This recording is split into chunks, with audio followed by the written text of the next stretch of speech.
on? Mic's on. Mic on? Mic on. Mic check. Okay. Hi, everyone. Thanks, Angela, for inviting us to be here. And thank you to all of you for joining in conversation with us today. I'm Erin Hart. I work at a public interest communication firm called Spitfire. Hi, seeing lots of familiar faces. I don't have a horse camp story. I am wondering how they get in the tents. I think that's got to be difficult for the horses, but we'll get to that later. And I am very happy to welcome a number of panelists here to join us today. We're going to talk about where public interest communication and activism intersect, or if they intersect, we will decide. But we're going to chat about that today to get a sense of if that happens, if it happens differently for different individuals who are here, and everyone's comfort level with that, quite frankly. So before we dive in, I'm going to ask our panel to introduce themselves. Sure. Oh, I'll please. go first. Yes, Sure. we'll just go down the row of our little living room. Good morning. Yeah, I love the setup. I will say that. Very HGTV, feeling really at home, loving it. So my name is E. Cizik. I'm a faculty member at the University of Texas at Austin. I am a former faculty member here at the University of Houston, so there's a lot of nostalgia for me here driving onto campus last night. I lived in one of the faculty apartments in a first-year dorm while I was here. So our son was born during Hurricane Harvey during our time here. So yeah, I love Houston. Good memories. And I am a professor and researcher in public relations with an emphasis on public relations for social change. And I'm happy to chat more about that. Yeah. Yes, thanks. Chris, please. Yeah, thank you. Good morning. I think I yes, can hear morning. Myself. Okay, you're good. Okay. Yes, I'm Chris Valdez. I use he, him pronouns. I was born and raised here in Houston, Texas. Raised by some very strong brown women who taught me about justice and taught me about family and taught me about love. And those things took me into different paths, including writing, communications, and somewhere along the way, organizing and communications for organizing with the youth, the young people of United We Dream, which really shaped, I think, my approach to communications and my work here in other public interest spaces, including environmental justice, immigrant rights, and more recently, as the communications director at Houston in Action. Houston in Action is a group of a lot of different groups, grassroots organizations, advocacy organizations, all bonded together by their interest in increasing civic participation for Houston, people of Houston. And for us collectively, that's really rooted in people's ability to organize and to impact transformative change. And so that's what me and my team are mostly focused on, is making sure that communications can be a part of the work that grassroots organizations here in Houston do toward that change. So I'm looking forward to talking more about that. Thank you. Thank you. Alvaro, please. Can you hear me? Okay, good. So Alvaro Huerta, I'm a religion and public life organizing fellow at the Harvard Divinity School. I'm also associate professor at Cal Poly Pomona. They're lucky to have me. So I originally come from another country. I don't know if anybody's heard of it, East LA. So I grew up in public housing projects in Ramona Gardens, and I was 17. It's like therapy for me. So when I was 17, I was a math major at UCLA in 1985. I was 7 years old. And that's when I was first engaged with activism. My passion for activism started there as a student activist, fighting against apartheid in South Africa. In 1987, they wanted to take away aid from undocumented students, and back in the day, they really didn't talk about that issue. So I got involved in that, left school, became an activist, came back, graduate school, UCLA and Berkeley, and then here I am at Cal Poly Pomona and then at Harvard. And so I'm kind of like in two spaces at the same time, because I have two personalities. One is scholarship, public scholarship, traditional scholarship, and then also Modestry. and in activism. So I'm happy to be here, and thank you for having me. Thank you, Alvaro. Now, I'm going to own a couple of perspectives I have because you'll hear them color the way that I connect things. You'll hear them color the way that I ask questions. I do believe there's a cross-section between public interest communication and activism. As I said, I work for a public interest communication firm where we work with mostly nonprofits and foundations that are committed to various aspects of racial, social, environmental, and economic justice. And that's kind of the whole shtick. That's what we do. We work with organizations with which we share values. And so I own that because you'll hear it come through, so I like to be honest about that. And I want to make a lot of space for different perspectives in the room because I realize that not everyone self-identifies as an activist or wears that badge as we go through life. But we'll hear kind of how that works for everyone, and later in the discussion, I hope you'll each share how that works for you. I'm also a Gator, so you might hear that come out. Well, I'll bring that up from time to time, probably, so yes. So why don't we go ahead and dive in, and let's think maybe initially about what the definitions are for these. So there are a number of us, practitioners, researchers, others who have contributed to a definition for public interest communication. Oh, and this is the panel, as you just saw. Yeah. So we have that. So this is the definition that I'm saying we, like the royal we, the community of us, have developed as a working definition. Over about the last 10 years, folks have been contributing to this. So if you participated in last summer's institute, you saw this. This is the definition that we use as a starting point. And as Hub said earlier, where one of the sticking points can come in this is what's in the public interest. Different folks may define that differently, but we're saying that that's grounded in research. That's how we define what's in the public interest. So I want to start us out with a couple of these sort of operating definitions, if you will, to ground the conversation for today. So that's where we are with public interest communication. So let's take a minute and look at activism.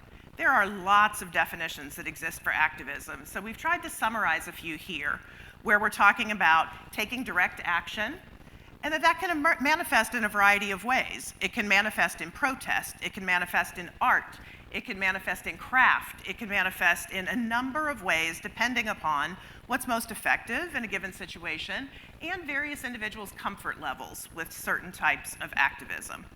But we are talking about all of those sort of under this broad umbrella for the purposes of today.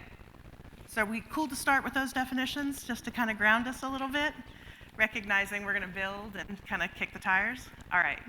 Okay, so we can turn the slides off then and get rid of this guy. And let's start with that. Let's start with each of your reflections on public interest communication and activism, where you see the connections or where you may perceive disconnects in those if you don't see them as being truly overlapping. And I will just turn across our living room here to whichever one of you would like to respond first. I know you're not shy. Me, okay. Sure. Let's see. So I'll take the first iteration of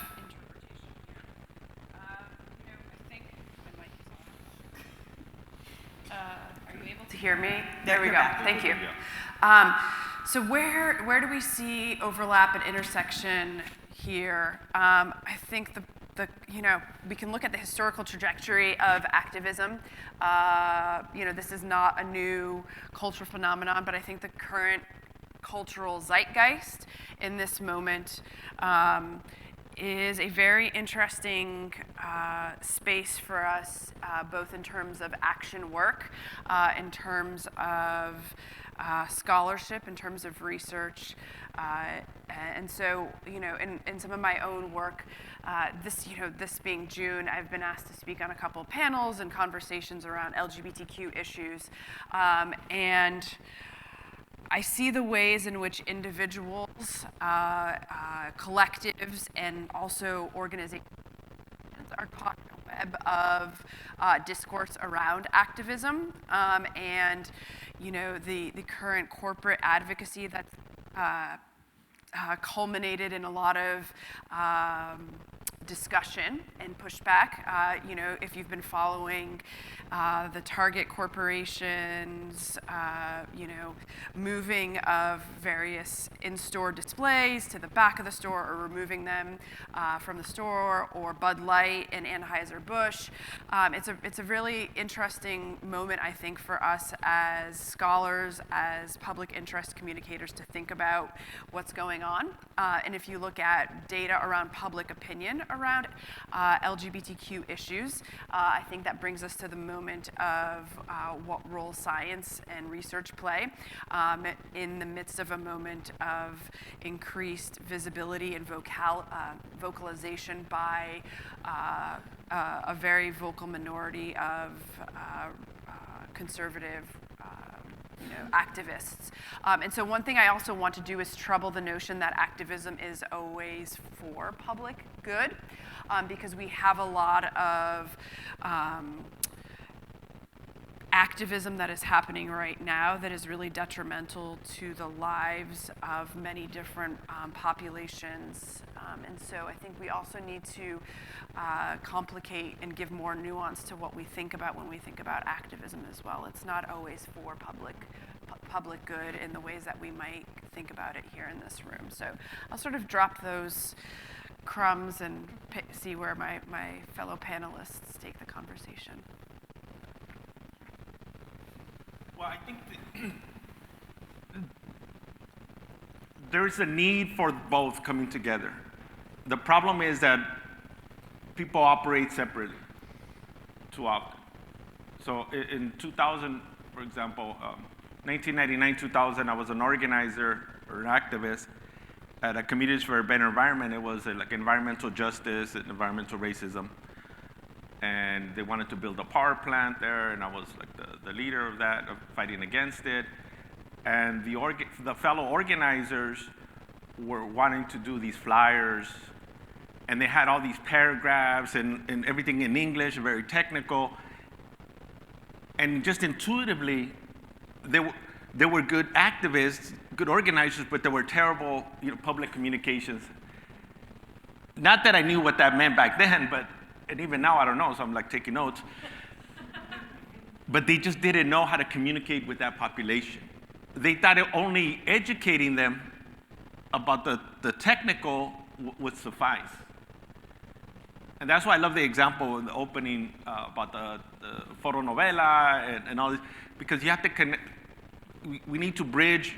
The way we bridge both is to connect it to that population, and you have to know that population.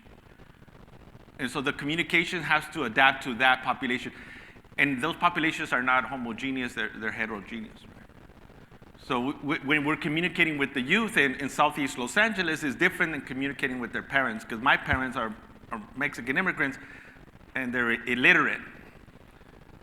So you can have a book and you can have all this text, and that public communication is not going to go anywhere because of the literacy issue, right? And you're not targeting, and you're doing a terrible job in bringing those two together. And for myself, it was like more intuitive, and then coming to this organization and this panel, and then seeing that there's like a science to it in terms of public communication, and then there's actually a science or an art to organizing. So it's more of a challenge, it's more of a call to bring them together and to be effective, and to learn, from those like George Lakoff in terms of the framing and telling stories, versus just statistics and just giving all this information. That we presume, those of us who are educated, that everybody's educated, and that's not the case. Not the majority of people in America don't go to university. So for me, the effectiveness of bringing those two together is to study those and to learn from each other, because we're all in different worlds, right? So we can't assume that the activists know about the communications and vice versa, right? So I think it's more of a challenge. It's more something that we need to call for, but there has to be like a study of it or best practices so we can see like, okay, this is how it works. Thanks, Alvaro. Chris, do you want to build on that? Yeah, I don't know that I'll say anything that hasn't already been said, but maybe hopefully add something. I think in considering this question, I often refer back to the work of Deepa Iyer and the social change map that she created. And for me, she talks about guides and visionaries and healers and disruptors. And, I think there are lots of roles to play when it comes to activism or to social change. I also operate under the framework that there are three essential components to successful transformative change. One, people, community who want the change. Two, people who have knowledge and understanding of systems and the policies that may be at play. And then three, an ability to move hearts and minds towards that change through communications. And so for me, in my framework, communications is a third of what's essential to move things forward in big, important ways. And so, I say that to say that, if I can't answer this question for anyone because I don't know how people show up, as a scholar or as a communicator or academic, what have you. But I think the question that this question asks, or maybe one within it, is this idea of if I'm not embodying one of these roles towards change, then what am I doing, and to what end, and who for?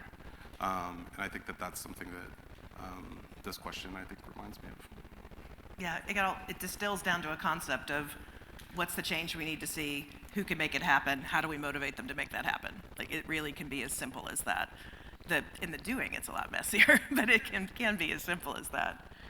I appreciate, as you all have teased this out, Alvaro, you've surfaced for us the notion that effective communication is key to effective activism.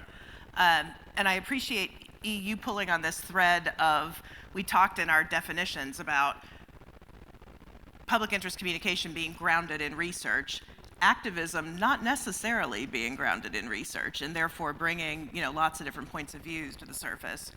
And I'll say, I've learned from a lot of researchers in the work that I've done, some of you, thank you, sitting in this room and online with us today, about how we can be more effective in our research, and whether that's because we're messaging a certain way or we're framing a certain way. We're not forcing information on someone, but we're recognizing what they're prepared to receive and how they'll engage with it.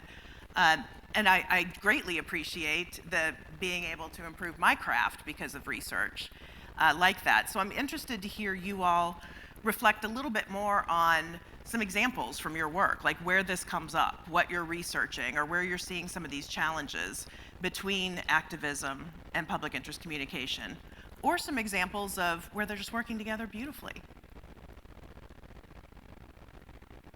Alvaro, you want to start us off this time? Yeah. You're looking deeply contemplative. Well, yes. I always think about the conservatives have been very effective in the last 50 years of investing millions and millions of dollars in these foundations, think tanks, to craft messages. And I say this objectively. I'm not saying, because I'm independent, so it's not like a party thing. And that's something that the progressives or liberals have failed to do, right? In terms of investing all this money and then creating these platforms and thinking of how is it to frame issues.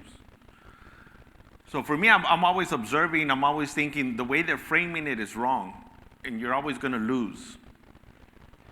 So that's kind of how I see it. I see it more like as a critique, like the organizers are not being effective because they're not framing the issues correctly. And when you operate within the rules, you're always going to lose if you're a marginalized community. So people ask me about democracy. Democracy is like you want Pepsi or Coke. But I want horchata, so that's like, right? So we have to frame it differently because the way these issues are framed are consequential in terms of the policy. So we see this, for example, like with DACA, with the undocumented students. So the frame is, okay, let's give, and this was a few years ago in terms of organizing, let's give the kids DACA and protection and path to citizenship, and let's punish the parents, because now we have the good ones and the bad ones. And the organizers within that social movement, they bought into that. Like they weren't able to break that and say, no, we can't just save because they're the innocent, no fault of their own. So when you use that language, you're buying into that narrative, and you're already saying that the parents are the guilty ones, the so-called, whatever, criminals.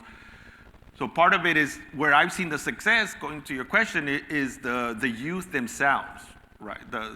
We're undocumented, we're unafraid, and they themselves, if our parents don't get citizenship, we don't want citizenship. So it's like changing the narrative in terms of like the communication and the framework of that movement, so we could get away from this binary and like us versus them within communities, within the immigrant communities, of good immigrant, bad immigrant. So that's where I've seen it, and where I come in a lot of times, I think the first thing we need to do is we need to observe and we need to learn. So take a back seat, and I'm seeing what they're doing wrong, because I always criticize everybody. My son criticizes me, so that's a bad habit he has. And me, when I interject in that, I tell them, I said, look, we can't buy into the game the way they're framing it in Congress, because it's going to be a devastating effect for the parents. And I learned in my observations through the youth themselves, in terms of how to frame it, it's okay, yeah, that's it right there. And that's effective organizing, because they're coming from we're a community, we all get amnesty, and that's kind of how you move it forward. Reframing and new messengers. Right. Yeah. Right. Yeah. And being able to learn, and sometimes we think we learn from ourselves, like we're all adults here, but no, a lot of times, it's the youth themselves that are teaching us. But if we're not open-minded to that, or if we don't have that interest, because a lot of times it's also, there's like vested interest, right? So we have to remove ourselves from that. Well, thank you.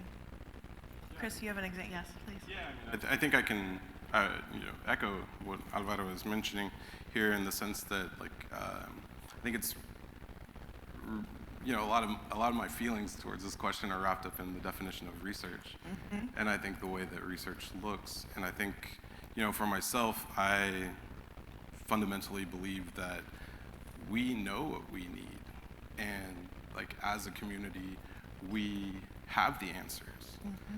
And so I would call to a researcher to enter in with that kind of thinking, and to understand their role in that way. Because, to your point, it's, the answers, the redirects can lie among the community themselves. And so I think, also for myself, just, as a communicator here in Houston, I think about the time that I spend. In my ideal scenario, I'm spending 85% of my time with our members, going to community meetings, painting banners, giving someone a ride home from a meeting, breaking bread. And those are the things that ultimately have been the most impactful for me when it comes to research. Right. And making effective, being an effective tool as a communicator to movement and organizing. May I ask a follow-up before you chime in? Do you mind? So I appreciate the point you're making about a member of community doing research within the community. But I'm also, as you talk about breaking bread and painting signs, are these acts, if you categorize them, are these acts activities that are public interest communication? Are they activism? Are they a blend? How do you see these activities? I think a blend is probably the best way to describe it. I totally gave you that out, so that's cool. Yeah. Well, I mean, I think I spend a lot of time working towards, bringing the things that I feel passionate about and that represent my values closer to the place that I dedicate my time. And so those are the things that I think begin to blend, right? It's like, am I here because I really believe in what this sign says, or am I here because I'm here to observe and do these other things? And I think it's all of the above. I'll mess up. Thank you. E, please. Yeah, sure. So I'm going to take a different perspective here as an academic. You know, I've been thinking a lot about this. I'm in this moment of sort of personal and intellectual growth, which I think happens for us in different trajectories and moments in our lives. But piggybacking off of what you've said, I've become sort of really interested in values, in my own values as a human, as a scholar, and the ways in which the current and historical spaces for academics, for educators, for scholars, has sort of confined us to certain walls and spaces. And so what do I mean by this? So I'll give you an example. I had this big piece of paper on my floor the other day. I took out my kids' markers, and I had, maybe a 4-foot piece of paper on the floor, and I said, 1-year plan, 5-year plan. And then I created some categories here, and these were sort of holistic. And I promise you I'll get back to this question around research and public interest. But for me, when I was thinking about the things I value, I value adventure, I value change, I value justice. These are things I value as a human being. And so how do those things show up for me in my research and my teaching? But thinking through research and data more specifically. And one of my goals for the next year is to be on NPR. Okay, because, and this connects back to how do I show up for my communities that I do research with and about. It's not sufficient for my work to sit in a journal. I realize that no one's reading it, right? It was a metric I used to get tenure, and now I have tenure, and then where do I go with that? Well, I need to somehow do my own public relations for my work, because otherwise my participants' narratives and their lived experiences get stuck in a journal that no one's reading, that's stuck behind a paywall, okay? And so that goal for me, I think, is connected to the ways in which I disseminate the work that I've been working on for the past decade. Another question that I sort of had was off of what does research look like? And that goes back to something I've been thinking a lot about in terms of what does data look like? And I started reading this book called Queer Data or Queering Data. And this idea, not that it's about data about queer people, which there's an element of that as well, but the reasons, the rationales behind the kind of information we collect and the ethical implications of what do we do once we have that data. Why have we been collecting data around certain identities or demographic categories, whether it's immigration status, racial identities, sexual orientations, right? The decisions, the strategic decisions that go into the kind of information that we're gathering. Okay, so we have this information and the whole process around data collection, and I've become super interested in that because if data is sort of the foundation from which we have research and we build analyses from to make actionable recommendations, whether as practitioners or as scholars, right? So we need to think through those decisions more deeply and with a much more sort of focused ethical lens on the questions around those data collection and research findings and what do we do with that.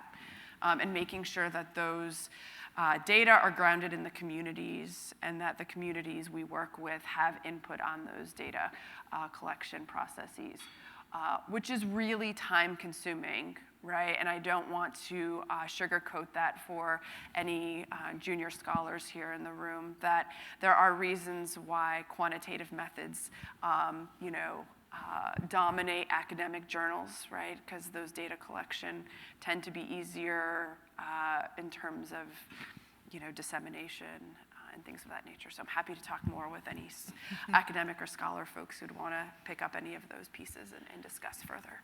Well, a follow-up perhaps just on the last point that you made is the qualitative research is more time consuming. it is more challenging to conduct. It's easier for people to, question it, frankly. Sure. So how are you, or if, or, are you seeing any change? Are you seeing any movement toward more qualitative data being included? Or are you still seeing a heavy reliance on the quantitative for all the reasons that, you shared with us? Yeah. I'm an advocate for holistic sort of picture painting, right? So understanding what the limitations and what the value each sort of form of data collection afford to us, right? And so, what are we looking for, right, when we go out there searching? Often qualitative data, focus groups, interviews, any sort of digital anthropological data collection, right? I'm working on a photo voice project right now around crisis communication and natural disasters, right? And so thinking through what can each of these methodologies lend us and what can they tell us about the experiences human beings are happening, right? I think oftentimes when we use quantitative data tools like surveys or experiments, our participants become numbers, and the numbers can tell us compelling information, but I think importantly asking ourselves sort of what the tools allow us to see and the actionable recommendations that we can sort of make from those. So am I seeing a shift? I think internally I'm seeing the ways in which each of the sort of tools allow us to explore something different, right? And I have this metaphor that I'm sure you're familiar with, but if you're a hammer, everything looks like a nail, right? And so what else do you have in your tool belt to explore to address your building project, I think is an important question for us to ask as scholars and practitioners. Thank you, I appreciate that. And that's maybe a good way to lead into our next question, is thinking about some of the building projects that everyone on the panel has, that you have going.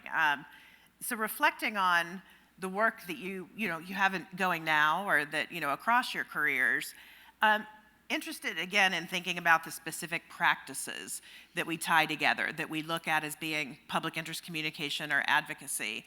And let's try to use those markers as we talk about them, just so we can see where there are some connection points perhaps, or disconnects. So Chris, is it, painting a banner with someone? We've all done that. Is it reviewing a policy brief? Is it, going to the Hill and having a conversation? Or is it going to a church basement and having a conversation? But really focusing in on some of the practices that you all have in your work, the things that you do day to day, and thinking about what's public interest communication and what is advocacy. So you're looking at me, so I'm going to be like, Chris, yeah, you ready? Yeah. Yeah, I mean, I guess it's nearly impossible for me to, to separate these two, I think. I understand, I would say the same. Yeah, I think, one of the things, and this is a privilege that I'll name for the work that I'm in, is that I believe in everything that our are doing, we may, come at, have different strategic points of view or different approaches, but fundamentally, I think there's a large amount of values alignment. And so as a result, the things that I work on, whether I'm drafting an op-ed or editing talking points or working together to, decide what that, soundbite is going to be in somebody's interview, those things all, for the most part, I'm not saying I show up 110% every day, we all ebb and flow. Sure. That's why we're teams and groups. But usually align with something that I would consider myself an advocate for, an activist for. And so I think I seldom can separate the two. So you're very comfortable with the notion of them being overlapping. Not only comfortable, but I think a promoter of the idea that they should be. And if they're not, then should someone else be in that position to bring really appreciate what that. is necessary for that work? Thank you. Well, Alvaro, or Well, you? I think we all have to be just honest and like who we are and what the position that we're taking up front. Let me just say something about the work on the ground and then the advocacy in that. In Spanish, it's a word is confianza. If you don't have confianza, if you don't have trust with the community, you're not going to go anywhere. You know, and people think that we go in there and we just give a speech, or just because I'm good looking, they're going to listen to me, which they usually do, but then I get objectified. It's kind of, I hate it. I have thoughts too, please. Por favor, señoras, cálmense. So we can't go in there in the community as professors, academics, or as PhDs or graduate students.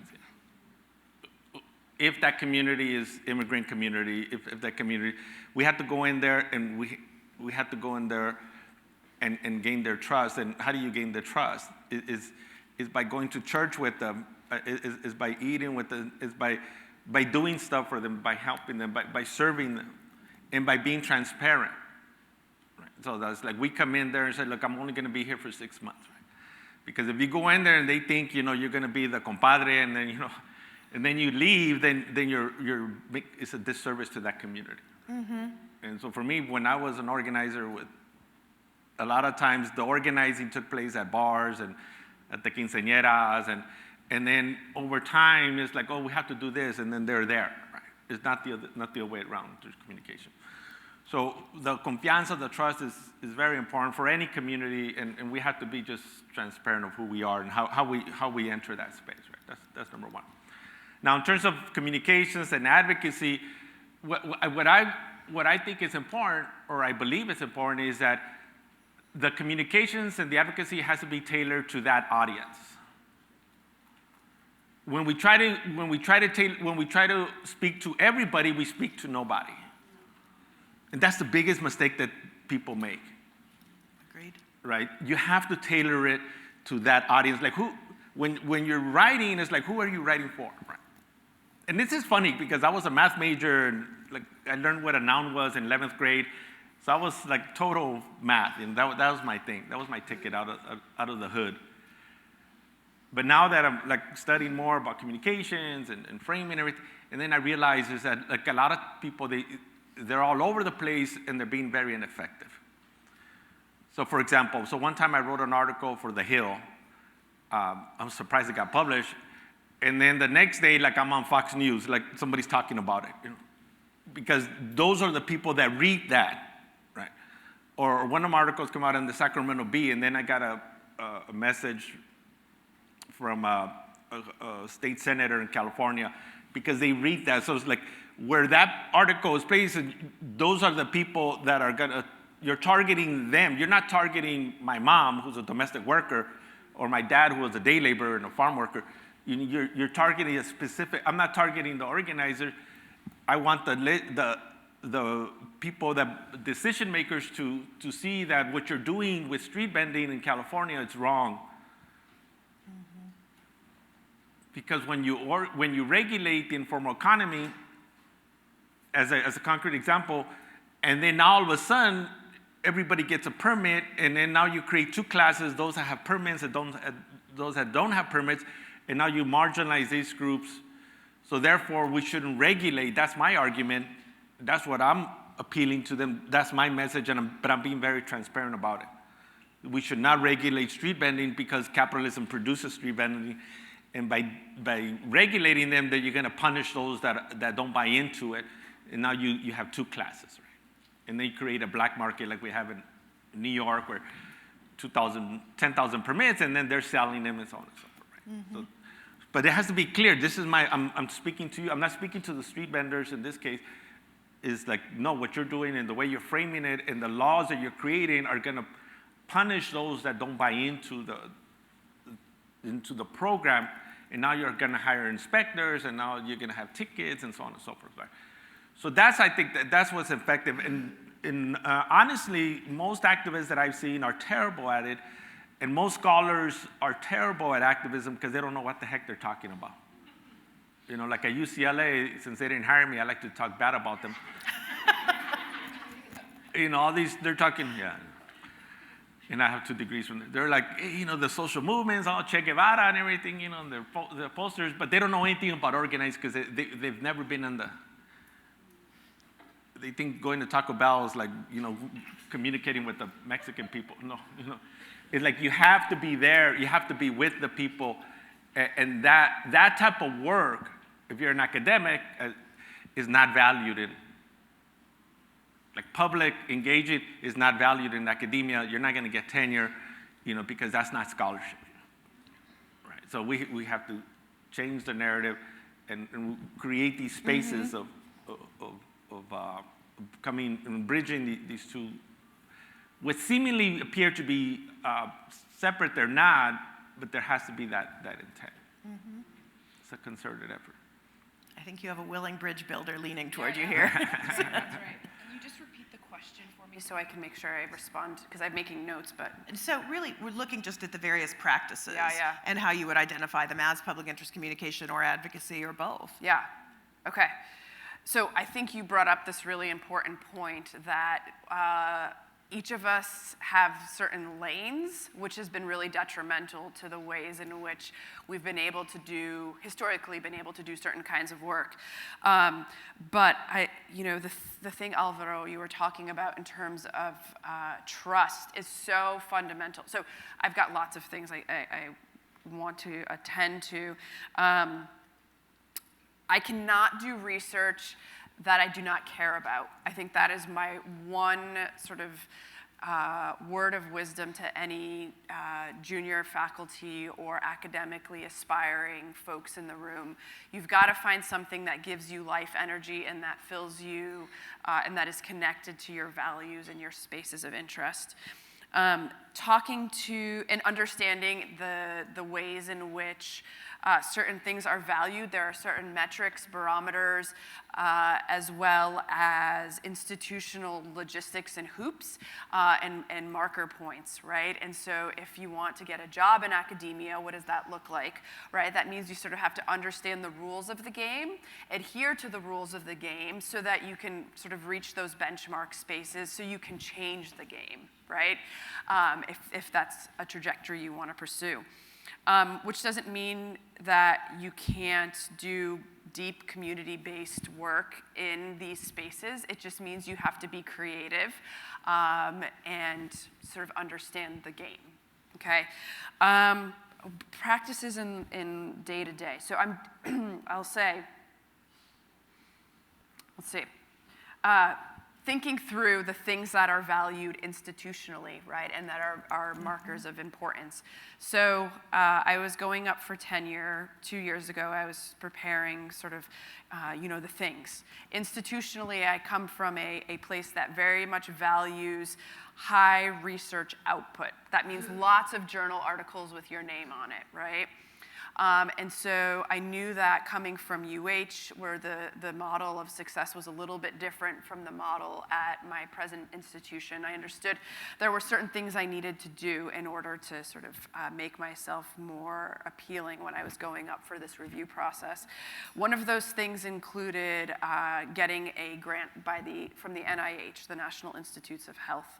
And so I'm not a health scholar, I'm an activist, a scholar of public relations and activism, but I understood that I could look at public interest communication and advocacy under the landscape of health because health is a public interest topic. Activism happens in health spaces, right? And so understanding there are certain ways in which we can tailor our passions and our interests in ways that are institutionally legitimized, right? So if your institution says you need certain grants or things of that nature, okay, cool. I know that that's what's important to you. How can I make my work fit sort of those spaces? So I'm currently working on this project around trans health and health communication specifically. What does that look like for me as a non-health person or as a scholar of activism? That means I go to the Capitol and during the legislative session, and I go and I show up for my communities that I am actively working with and on topics, right? So this past year in the Texas State Capitol, I'm fortunate that our university is a 15-minute walk from the Capitol. So when there are advocacy alerts that, you know, bodies are needed in physical spaces, I go and I take up space. I don't necessarily volunteer to speak because I want to make space for other voices during the sort of legislative hearings and whatnot, but I go and I show up and I just take up physical queer space in environments that are largely dominated by cisgender, white, heterosexual men in blazers and suits, right? And so that's one way I can show up. That's one way I can bridge my activism and my advocacy. And then when my participants, when I'm trying to do, you know, recruitment of trans and gender diverse individuals, and they say, why should I trust you? Why should I participate in your research? Well, I have a track record and I have shown up for community for the past decade by doing this sort of work. And then I've also have a sort of larger investment in the successes of the various groups that I have been working with and about. And so I make sure my values are connected to my research, to my pedagogy, and that I am doing justice to the work I'm doing. And I don't just do something that feels topically relevant or that might get published in a journal, but that has sort of deeper connections to the values. Thank you. Thanks. Yeah, sure. So I think what we've all heard is, you know, here on the dais today, there's a high degree of comfort with the overlap between advocacy and public interest communication. You know, I'll say for myself, I feel privileged to be able to say that. It's, you know, not everyone is able to say they've worked 30 plus years on issues that they care about and only issues that they care about. So I say that recognizing it. I also want to recognize a place of privilege that I think is true for everyone here in the room, and that's having a college education and engaging in conversations like this. So I'm a first generation college student, and I frequently remember that, you know, the conversations I'm having are substantially different, kind of like you said, than the ones my parents are having or that my grandparents had. And so that puts me in a mindful space of wanting to create space for others, you know, to speak up as well. So let's take a moment and pivot over to hearing from all of you, both online and here in the room, the questions that you have for our fantastic panelists that are sharing so much with us today.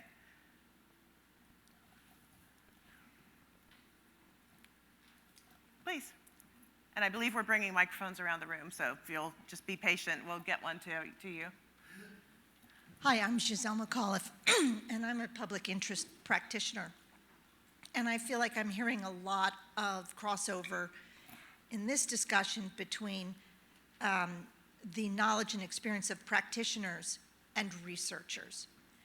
And my question is, why do you think there continues to be a gap between practitioners and researchers? Because that's what I heard to some degree, that there is a gap between that. When I hear about when the panelist began by saying that a lot of activist groups don't know what they're doing, I've had the experience of working with groups that they need, you know, there were things that they weren't doing as well as they should have been. And there's a whole lot of reasons I know behind that because I've spent a career assisting groups. So I'm wondering, how does one begin to bridge that gap, not just between academia and practitioners, but then also groups that are mission-driven groups? So like activist groups, things, nonprofits, is that what you mean there? Yeah. Okay. All right, so Alvaro's is eager to chime in here, so I'm gonna. I need to take a tequila shot for this one. Hold on. I don't know what's in that picture. Never. No? I had the tapatio one here and the tequila right here. Never leave home without it. It's all I see it like in education is tracking, how we're tracked. Like my wife's a teacher, so she teaches me these things about tracking. So it's like people are tracked from the beginning. You're college bound or you're not, and so a lot of people that go into academia, and I'm not going to say everybody. That's why it's some or many. Let's just say many. So they're just already tracked, right? So high school, you go to college, and then they get their master's, and let's say they get their PhD and that master's. That's all they know. That's literally all they know. They don't have that lived experience, and I'm talking about like that, just like that trajectory. And so those are the ones that are pushed, and it's all research, it's all peer review, it's all the rankings and so on and so forth. And that's their world. So they only know the world through books and citations and all that, and because they've been trained to think that, and they think they're special because you have to call them doctor. Like in my house is Dr. Papi. If you want money, respecto. So that's what I see is like, that's why I say they don't know anything about activism, because that's their whole life. Now, it's not a put down or anything, but that's just their whole life. And for a lot of activists, that's their life, and that's all they know. And a lot, because sometimes that's what you feel comfortable. And I say this because I've been in both worlds. So those that and we're all different here, those have been able to have like Mike Davis, for example. That guy was a trucker. He used to work like different manual labor. So when he would write about, recently passed away, about these issues, he had that lived experience. Or we're like a Howard Zinn, like he's a great academic, but he was there, he protested, he was there against Vietnam. So those individuals that have that position, that privilege of having both, of having that lived experience. I worked as a trucker, and now I'm here at this university. They're able to bridge it, they're able to embody that. Like I have that experience because I was a student, and I dropped out, and then 15 years later I came back and went back to school. So when I was back in school and we were talking about housing or we're debating things, the professor didn't know what the heck she was talking about, because she never lived in public housing, and she was talking about public housing, even though she was an expert. And in my mind, that's not how it happens. That's not how it works, because that's not my reality. Or talking about gangs, that's not how it works, because I grew up with gangs. I didn't join a gang. My gang application was rejected, but that's a different story, because I was too skinny. But the thing is that this is why I believe that when we're tracked, and it's kind of like the ball, the dad, ball, stay in your lane. Like we're in different lanes, and it's like, though that's not your lane. Now I don't believe in that, but that's kind of how we're tracked. You're an academic, you're a doctor, whatever, professor, and you're a teacher, you're an organizer. So what I'm saying is like bring these two together, and if we don't have those lived experiences like I have, then the idea is for us to learn from each other, right? To be able to bridge those. But we go in those spaces humbly, not like arrogantly. Like we go like, I'm working with gardeners, like landscape gardeners. So I'm going to go in there. I'm going to dress like them, but I'm going to be their assistant. I'm not going to be like, oh, this is right. So this is kind of how we learn. Yeah, that humility. The humility, and also acknowledge that we don't know that, but also is like to engage in them so we can kind of bridge, like learn from each other. As you were speaking, as Alvaro was speaking, it made me think of one of the fundamental pieces that I think is missing as we're in our lanes is the translational work, right? Often we speak literal as well as figuratively different languages, right, in our lanes. And so I think one of the beautiful things that this space of public interest communication affords is a translational sort of literacy, right, in terms of how do we make the lived experiences knowable and sensical to research spaces, and then what do we do with this research that is meaningful and makes sense to the publics and the stakeholders, that whether it's the lived experiences of the farm workers or domestic laborers or policymakers, et cetera, right? So what I see is really missing is that translational work. And so I think maybe that's one of the challenges for all of us in the room, is to think about what role we play in translating each of those lanes, right? For more productive and life altering sort of impact. Chris, do you want to share on that one? Or? I mean, I think that's a beautiful point. And Alvaro made also another point, but I mean, I think, I can't believe I'll say this, but I often quote Mother Teresa. And one of the things that she would say when a reporter would ask her, like, tell me about your work, she refused to answer more often than not. She would just say, come and see. And I think that that's a really powerful reminder that there's nothing like going and seeing. And to your point also, it's like to give more than you'll ever ask be given. And I think that when you can embody that and move into spaces in that way with the humility and understanding that there's knowledge and richness and so much in that space that you're a visitor to and will be an outsider to until you're not an outsider. Right. That I think that's an important key. Yeah. I think that is a beautiful thing at this space that we have for public interest communication. You were going to build on that? Well, just thinking through what that looks like for, can you just raise your hand if you are an academic or like a graduate student or a doctoral student?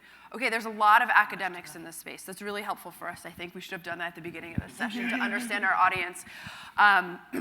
Understanding the ways in which academia and institutions of higher education, the things that are valued there, and oftentimes we don't have enough time, or we perceive there to be a lack of time to truly be embedded in our research. And so you can't just go into community and then throw out surveys and experiments because people don't trust you, right? There is institutional distrust of many communities, the ones that we talk about, the ones we represent, right? And so I think we need to be really deliberate and real about the ways in which the current structures of academia make certain kinds of research possible and impossible, or feel impossible, right? And so just to be real about that. Yeah. And I'll say as another practitioner, I find we're often in the role where we can be that connector. Yeah. Because everyone we engage with has had an experience and knows a thing that we don't know. And if we each approach a situation, with that mindset, we're much more willing to sit and listen than we are to, here's 50 best practices, and will you fill out my survey? And by the way, you're doing it wrong. And going in with that mindset is not how we earn trust. Please. Hello, I'm Asia Mukes, and I'm from the University of Oklahoma. And so I believe myself to be a critical scholar. And I know that the nexus between comms and critical theory is emerging. But what I'm hearing from this is a critical paradigm. I'm wondering if, the first question is, if any of you all identify yourselves as critical scholars in public interest or comms work. And if not, what is the framework or your theoretical sort of underpinning from approaching public interest? Because I'd be interested to see what the connection is between critical theory. You want to begin? I can take that question. Yeah, I was going to. As an academic, I 100% identify as a critical scholar, and I say that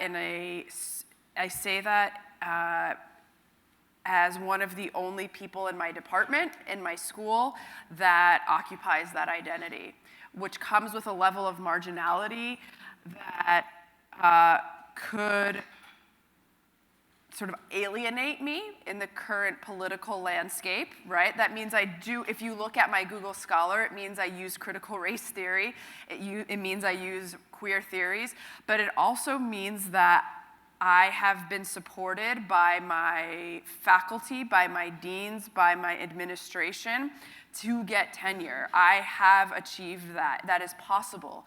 So in a political climate that is sort of trying to disappear us and our work around critical scholarship, I encourage you to find and build allegiances and alliances, which I know that you are doing because I know your mentors, but to sort of give hope to other scholars in the room who want to use these theoretical frameworks, that you can do this and you can be successful and you can.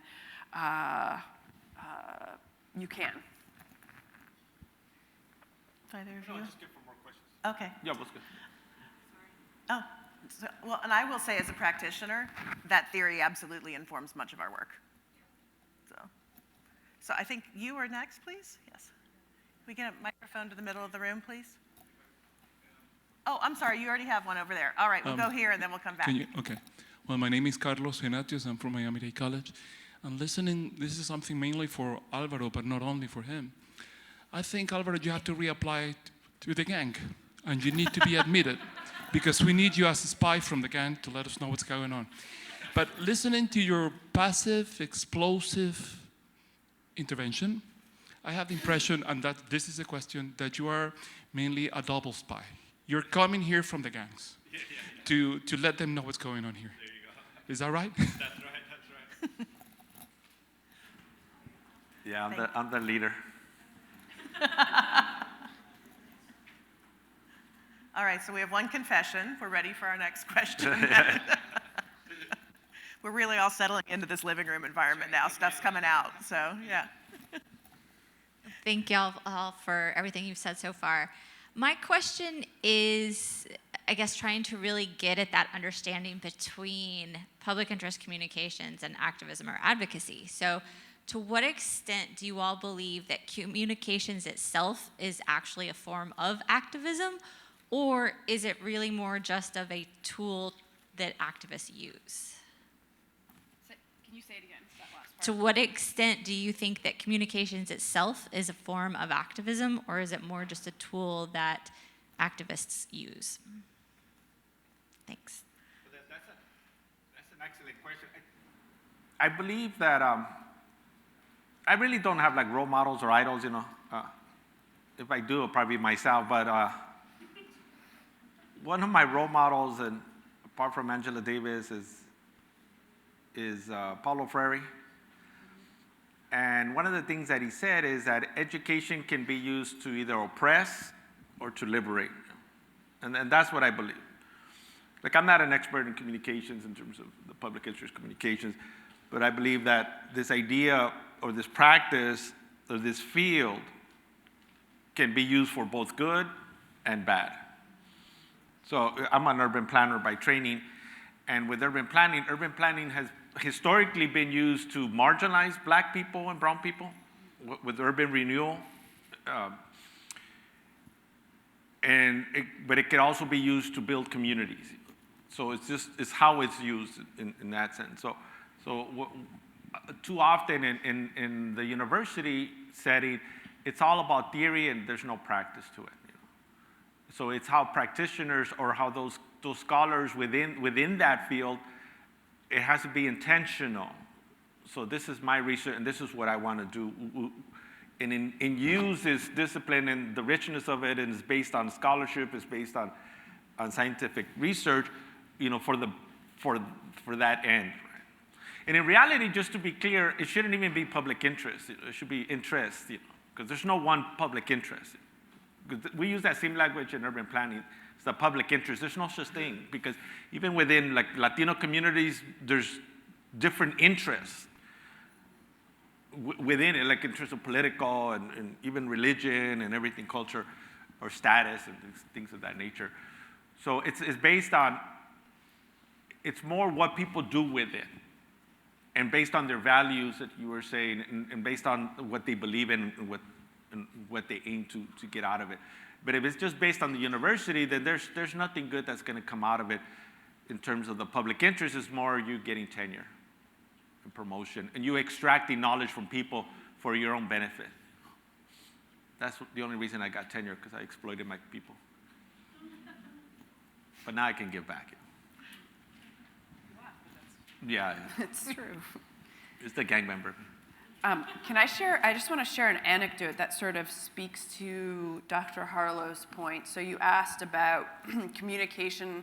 Is communication a form of activism, or is it a tool, right? Is that the correct sort of understanding? So I don't know if you remember this, but we talked many years ago. You do, you remember. Okay, so we've known each other, but not really. And so this makes me think about communication as a form of activism. So I'll tell you how we knew each other. So how long ago was this? Maybe 2015? You know this to be true?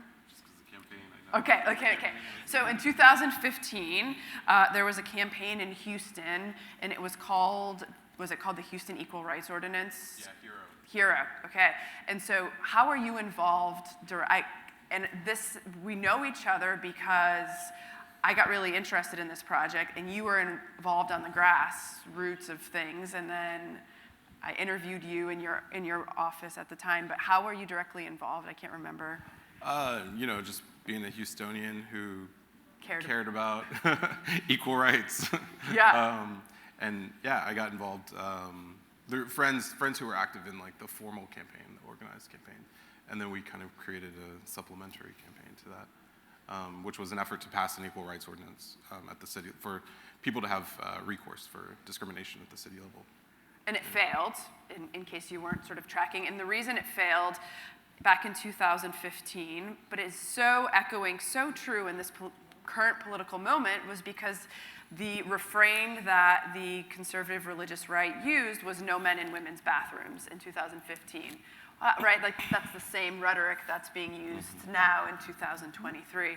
But your question around around communication as a form of activism, through my interviews with Chris, with his sort of affiliate, individuals, through the folks that I had been talking to, these conversations that groups were having were really excluding Black and brown individuals, specifically Black and brown transgender people, Houstonians, because they thought it was going to be distracting to the narrative of the Equal Rights Ordinance, right? And so these people were disinvited from meetings. They were told not to show up. Their voices were excluded from planning. Their chairs were removed from the decision-making tables, right, actively.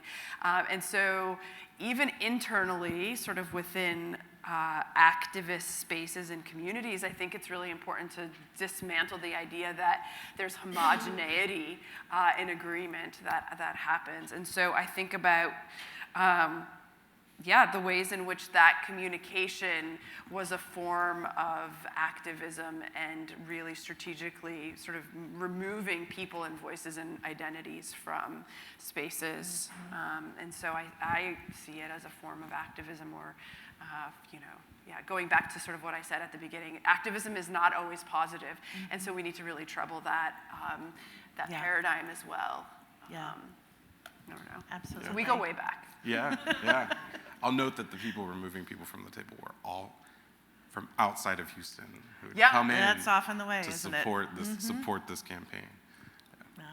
Yeah, I thought about that a lot, and I sort of called it this paratrooper situation. I don't remember the term I used for it, but you fly in people from DC and you drop them in Houston for a couple months, and then you're like, why did the campaign fail? Well, no shit, it failed because they didn't have a sense of the community pulse and the community identity, right? They were DC gay cisgender dudes. Right? And no wonder the campaign failed. You didn't get the vibe of Houston. You didn't get the people and the things that matter to them. Yeah, absolutely. I'm still heated about that 8 years later. Same. We still don't have We have some good stuff for the break we can dig into together. Okay. And I want to. If we have a question up front, and I also want to do a check on our chat. We're okay. Okay, please. Okay, thank you. Sorry. I wasn't sure if you were doing the sign or the mic thing. I didn't understand, so thank you. No problem. Chris was making a comment that you believe in what people do and y'all have different approaches sometimes.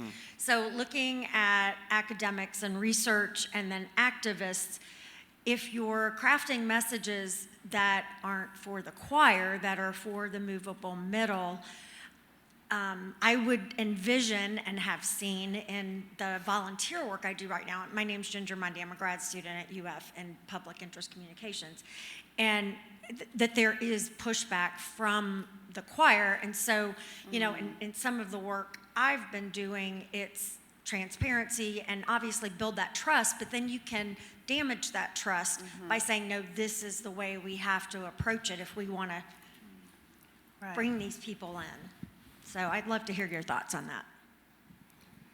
Yeah, I have a lot of thoughts on that, but we won't have enough time.